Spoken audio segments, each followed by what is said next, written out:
తెలుగుదేశం పేద అహంకారపూర్తిగా మాట్లాడట్లేదు. అలాగే వాళ్ళని ఏం అనొద్దనే చెప్తున్నారు, లూజ్ టాక్ వద్దని చెప్తున్నారు, బీజేపీని తక్కువ చేసి చూడొద్దని చెప్తున్నారు, సంస్కారయుతంగా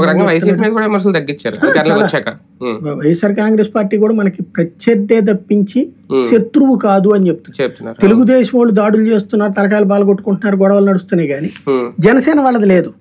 అది కంట్రోల్లో పెట్టాడు ఆయన. ఆ విషయంలో ఒప్పుకోవాలి. కానీ ఇక్కడ సిద్ధాంతం అనే ఒక పదం వాడారు కాబట్టి కూటమిలో ఉండగా ఈయన పార్టీకి ఈయన సిద్ధాంతాలతో ముందుకు వెళ్ళడం కరెక్టే ఈయన వరకు. కానీ రేపొద్దున కూటమి మిగిలిన పార్టీలను వ్యతిరేకిస్తున్నట్టు అవదా? ఎందుకంటే జగన్మోహన్ రెడ్డి గారు ఎవరన్న వాళ్ళకి, ఇప్పుడు వేమిరెడ్డి ఆయన నెల్లూరు ఆయన భార్యకి సీట్ అడిగారు, అదంటే ఆయన ఇవ్వలేదు, ఆయన ఇటు వచ్చేసారు, ఇక్కడ సీట్ ఇచ్చారు.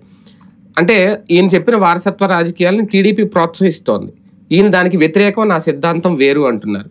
ఎలాగా రేపు? ఇప్పుడు ఆయన ఏమి తెలుగుదేశం వాళ్ళు నా సిద్ధాంతం ఫాలో అవ్వమంటారు, బీజేపీ వాళ్ళు అంటలేదు. తన పార్టీలో తన ఇష్టం, మిగతా వాళ్ళకి ఆయన ఎందుకు గైడ్ చేస్తాడు? నా ఫార్ములా ఇది. ఇప్పుడు భారతీయ జనతా పార్టీ సిద్ధాంతం వేరు, జేడీయూ సిద్ధాంతం వేరు, తెలుగుదేశం సిద్ధాంతం వేరు. సిద్ధాంతాలు ఎవరిది వాళ్ళదే, రాద్ధాంతాలు ఎవరి వాళ్ళకున్నాయి. సిద్ధాంతాలను కలిపి మిగతా వాళ్ళు నా సిద్ధాంతం ప్రకారం నడవాలంటే రాద్ధాంతం అవుతుంది. ఎవరి సిద్ధాంతం వాళ్ళు ఉన్నప్పుడు తప్పే ఉంది.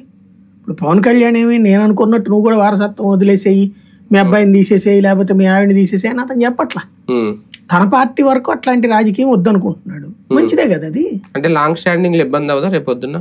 ఏముంటది, అక్కడ వారసత్వాలు పెరిగిపోతా ఉంటాయి, ఈయన దానికి వ్యతిరేకం అయితే కొలాబరేషన్ వాళ్ళ పార్టీ నేనేం నాయకుడు కాదు కదా, వాళ్ళ పార్టీని నువ్వు నా మాటిని